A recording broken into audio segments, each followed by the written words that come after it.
Renewable fuel is nothing new. More than 2 decades of innovation in renewables power every drop of Neste MY, the first of its kind to be top-tier certified, reducing GHG emissions with a fuel made from 100% renewable raw materials. So if you're ready for a way forward, we'll lead the way. Run on Neste MY Renewable Diesel.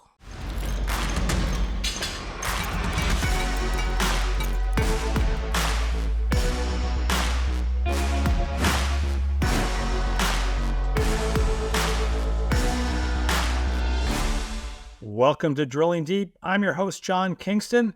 If this podcast is hacked, I have just the person to help fix it. It's Antwon Banks, and he's our guest in a few minutes. He's one of the cybersecurity experts at the National Motor Freight Traffic Association, and that LTL-based group just had a conference on trucking cybersecurity that I attended in Houston. He's going to be here to talk about the issue and what he learned at that gathering. And let's not forget that we call the podcast Drilling Deep because we kick things off by talking about oil and diesel, and you need to drill to get oil. So drilling deep it is. Let's talk about diesel inventories. The general consensus is that inventories have been tight. And the most visible piece of that data out there, the most visible data out there, is the weekly report on inventories released by the Energy Information Administration of the Department of Energy. The latest figure on ultra-low sulfur diesel inventories is that at the end of last week, they stood at about 101 million barrels. And without bombarding you with lots of data, I can tell you that there's good news and bad news. The good news is that's more diesel in inventories than there were a year ago. The bad news is that for the final full week of October, it's way below where it has been pretty much every year going back a long way. But in many ways, that's the only figure out there that's showing especially tight inventories. Earlier this week, oil giant BP released its earnings. The interim CEO at BP, Murray Auchincloss, hope I pronounced that right, Auchincloss, I guess it is, talked about diesel supplies. He said that as the market moved into fall in late August, September, and October, that company had seen an oversupply of refined products, including diesel and gasoline. He also described those inventories as quite high. We've talked before about market structure and its relationship to inventories. When inventories are tight, the market will be set up in a structure called backwardation, where the most expensive barrel out there is the front month. Prices go down as we go out the calendar. So if December barrels are the front month on a commodity exchange and there's a backwardation, January will be cheaper than December, February will be cheaper than January, and so on. It's not that the market is predicting that prices will fall. It's saying that the barrel that can get delivered as soon as possible is the most valuable one out there. When that structure developed, it's a big disincentive to store barrels. So a backwardation usually signals tight inventories. But look at what's happened to the spread between front month and second month ultra-low sulfur diesel on the CME commodity exchange. At the start of August, that spread was about 26 cents per gallon. That means that September barrels, which were the front month at that point, were priced 26 cents more than October barrels. And by the way, that is a huge spread. On Wednesday of this week, the spread was about 7 cents per gallon, and with December barrels more than January. That is a significant move over 3 months and would normally be seen as reflecting a much more favorable inventory situation with more barrels in storage. That's in direct conflict with the EIA data. But let's just point out that the EIA numbers are not infallible, and one might argue that the market is infallible. The argument would be that there is no way the spread between the first month and second month diesel contracts could move in by 20 cents over 3 months if in fact inventories had not become more plentiful, regardless of what the EIA might say. The EIA also is just the U.S.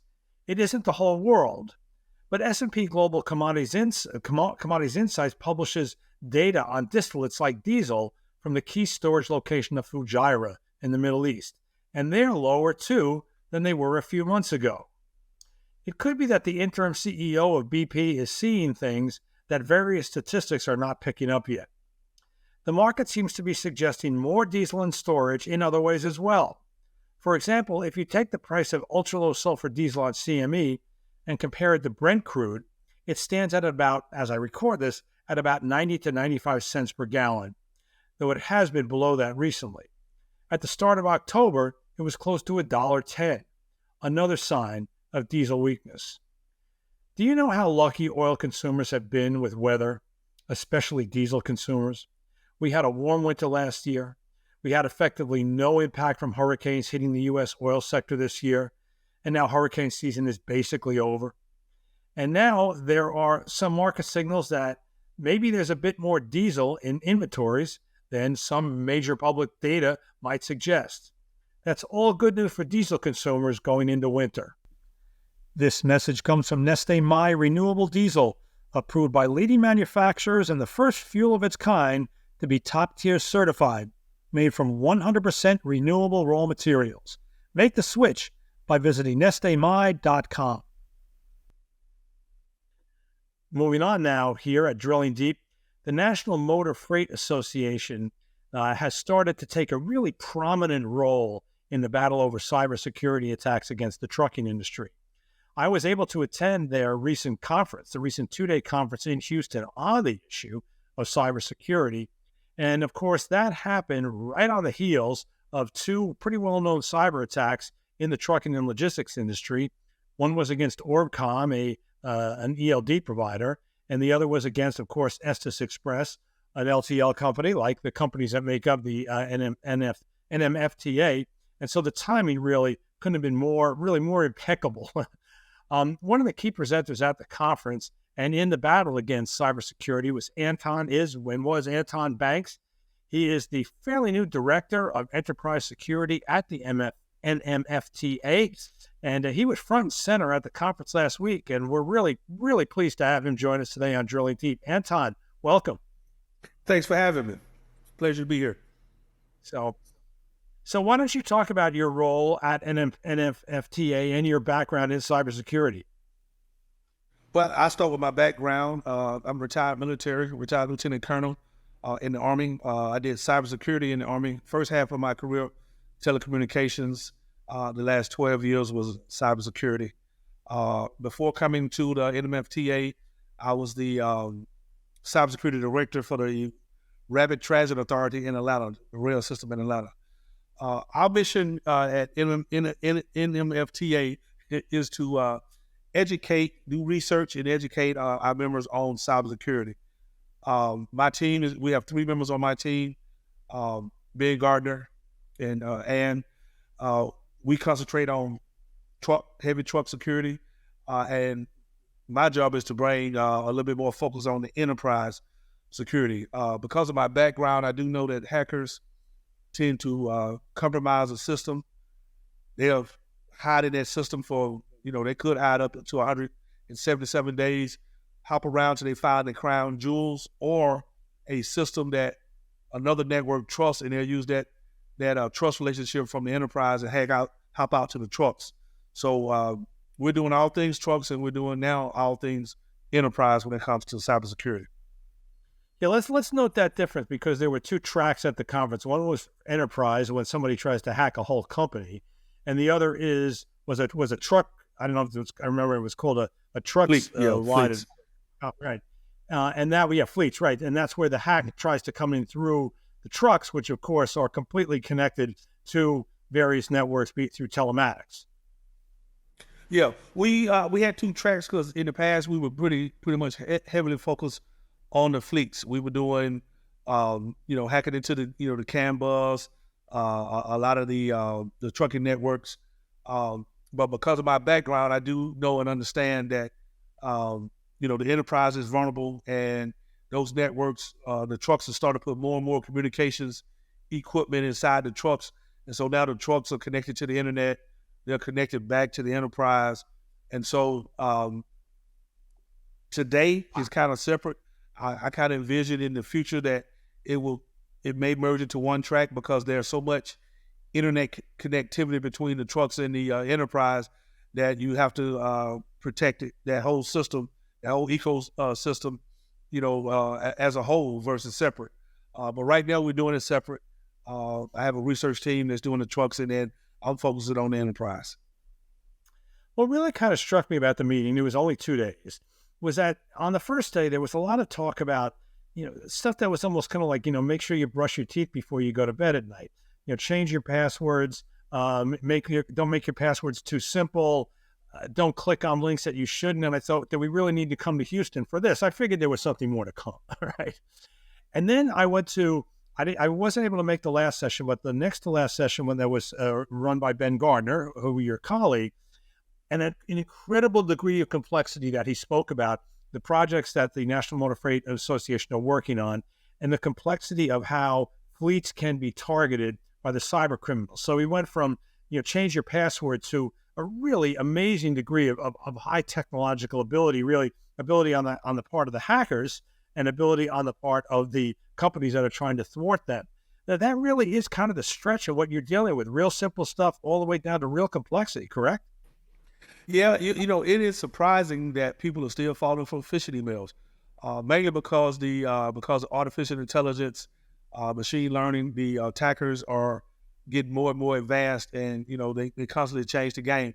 But again, phishing is still the number one way hackers get in. 90% of all hacking compromises take place through spear phishing, and then the rest through some kind of misconfiguration of a network. So it's always important to reemphasize that to our audience, to our leadership, so they can go back to their organization and continue to train their employees. I think what you heard was one of the number one thing was train your users, the low-hanging fruit. Train your users, because that is the weakest link. Ben did touch on some projects that we have going. Some of them are kind of, I'm going to call it close hold, because I believe they're going to turn into things that are sensitive in nature a little bit later. But we do have some projects that I'm excited about. Because of my background, I look at things from a cyber warfare perspective, and I think a nation state would think and to try to hit our supply chain. And so I'm looking at it from a very high level nation state attack on our supply chain. When you walked out of that meeting and you spent a couple of days with people who are in the business of cybersecurity at trucking companies, how good did you feel? Do you feel that a lot of companies out there are ready? I mean, ultimately, this is a small, I understand you had a sold-out meeting, but yet still it's a small slice of what's out there. But based on what you heard there, you got some smart people working in there. Do you really feel, you talked about cyber warfare, you're a lieutenant colonel, did you really feel like this is an industry ready to go to war? Well, what I heard was across the spectrum. I heard some people saying, I didn't know that. That's a surprise to me. I didn't know I had these resources available. And then I heard some people like, yeah, this made me feel good. We're doing what we're supposed to do. But I did learn this a little bit. I did learn that a little bit. I could take these items back. I would say across the industry, what I'm seeing, it's a mixed bag. We had Estes at our conference right when they got hacked, and they got up and left. And I think you and I talked, and I said, hey, it's a little early to judge them, but let's see how quick they recover. The fact that they recovered so fast leads me to believe that they had to act together, because it's not if, it's when. And the measuring stick is how quick you get back to operations. And I think they got back to operations fairly quick. So, without knowing the whole details, I could give them a B or A grade, because they got back, fairly quick.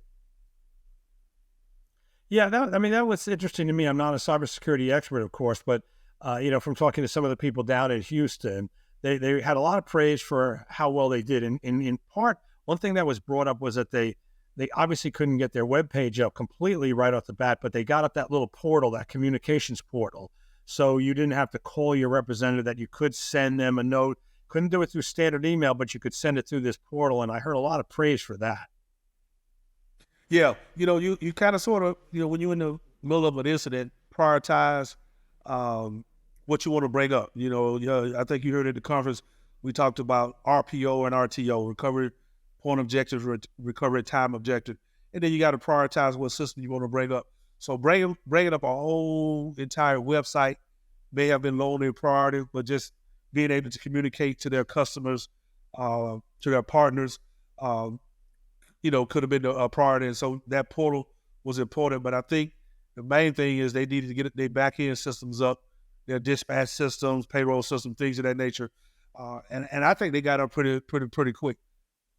Let me ask you, okay, Antwon, is every cyber attack a completely debilitating attack like the Estes one, where, it's either kind of all or nothing, they get in there and they shut down everything, or are there things out there that might be considered sort of partial cyber attacks?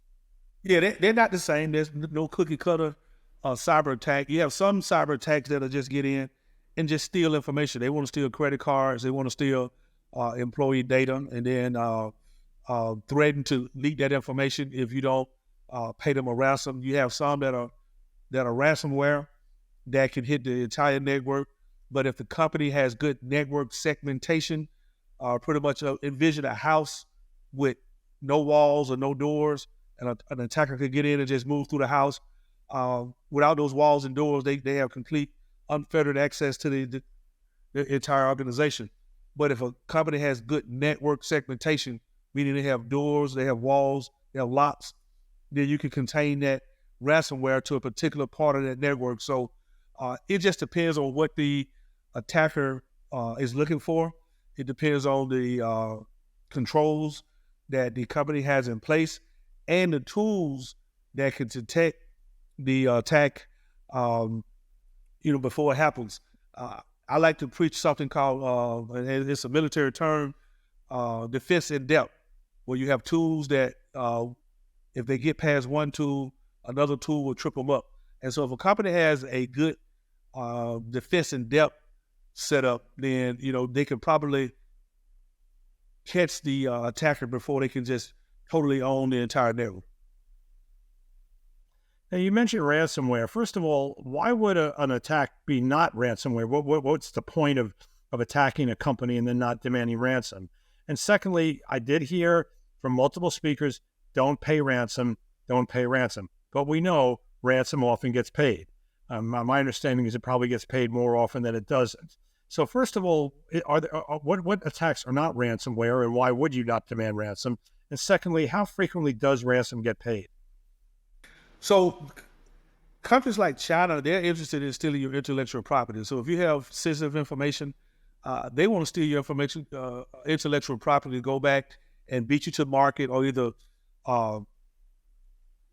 get to market and charge a cheaper rate because they didn't have to do the research and development. Other criminals will want to get the information so they can blackmail you, or they can, threaten to leak that information out, and they know you may pay because you don't want to lose your reputation, or you don't want to deal with a massive lawsuit. So some attackers may do that. You may catch them before they get a chance to deploy the ransomware. So that may be another reason why ransomware is not deployed, because you catch them as they're snooping around your network. The reason, it's kind of a double-edged sword. The FBI tell you not to pay because, the more you pay, the more they're going to come back. If you have good backups and you can recover, then you don't have a need to pay, because you just back your system up and you don't have to pay that ransom. What hackers now do is when they get in your network, they're going to snoop around. They're going to look for your risk management department or your insurance department and find out if you have a cyber policy. And if your cyber policy is going to pay $5 million, they're going to ask for $5 million. If you have $1 million policy, they're going to ask for $1 million.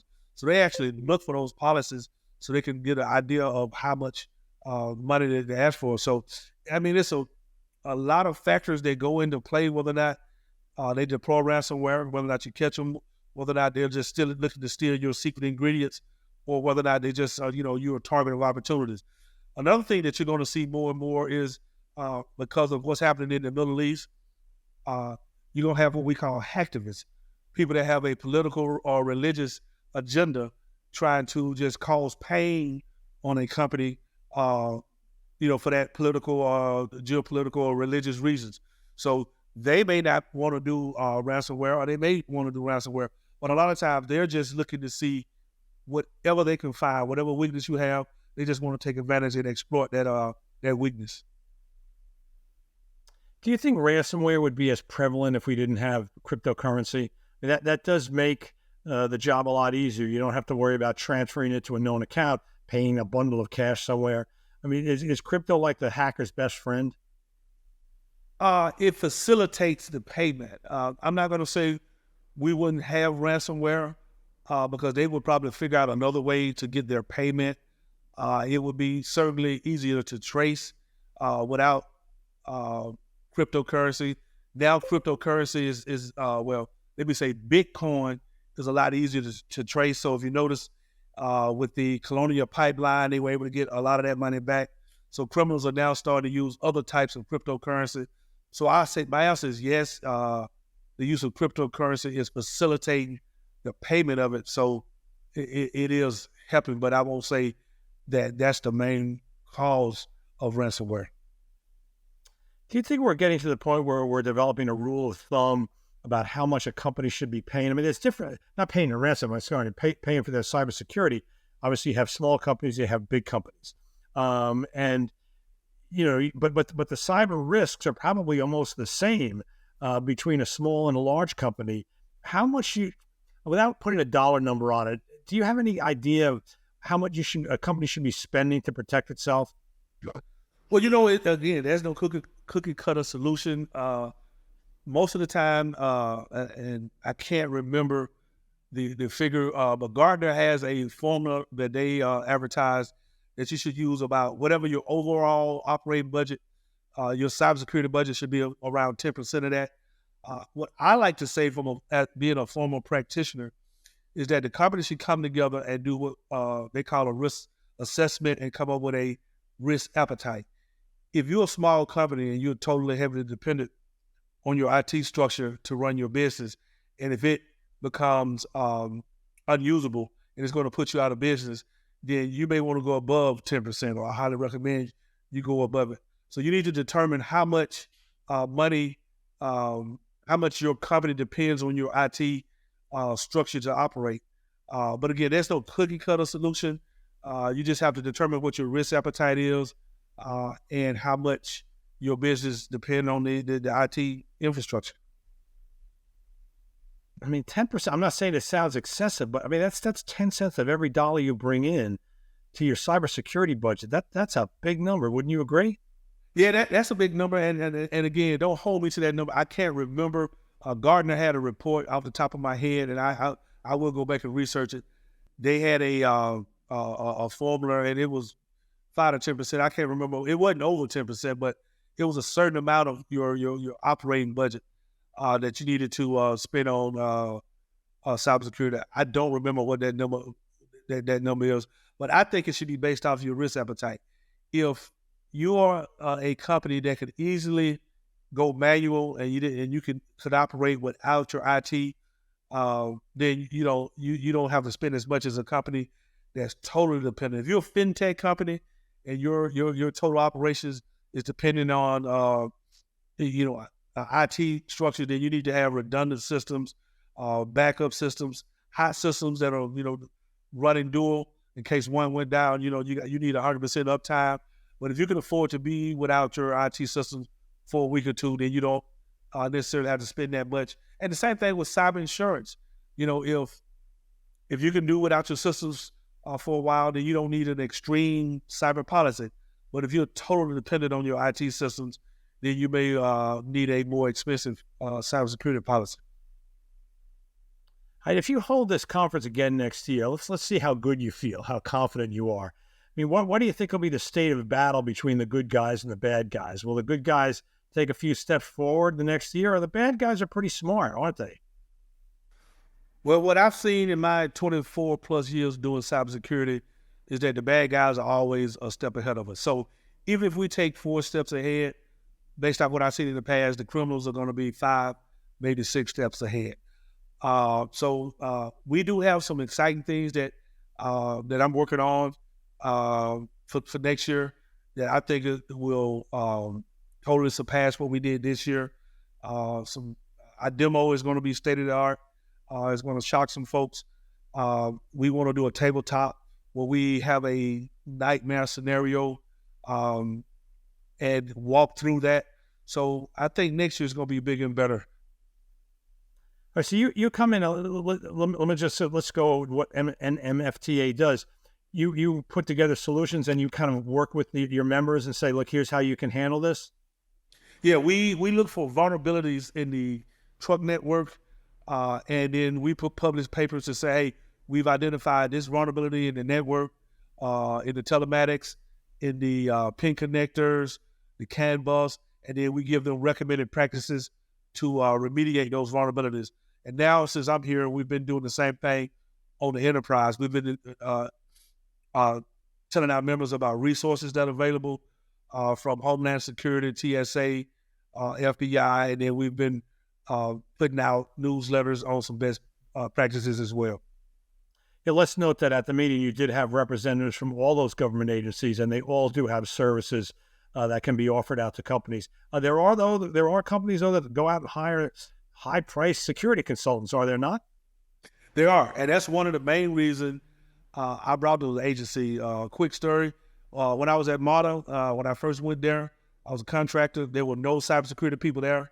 I took those same agencies, CISA, FBI, TSA, and I was able to build a free cybersecurity program with those resources until Mata funded us. So for about 4 years, I ran a cyber program with free resources from CISA. And so what I wanted to do was to show our members that they had resources that they could totally use or could augment what they already have from federal agencies. The transportation industry is considered critical infrastructure. So the federal government has a vested interest in providing resources to protect that supply chain. We want to thank Antwon Banks for joining us here today on Drilling Deep. He is the Director of Enterprise Security at the National Motor Freight I always get this wrong. National Motor Freight, and I always forget what the T stands for. Antwon, help me out. National Motor Freight Traffic Association. Traffic Association. Okay, I always want to say truck, but anyway, Traffic Association. It is the primary trade organization for the LTL, and they held a really great conference on cybersecurity last week in Houston, where I met Antwon. So thanks for joining us here on Drilling Deep. Thanks for having me. You have been watching and listening to Drilling Deep. We are part of the Freightcast family of podcasts from FreightWaves.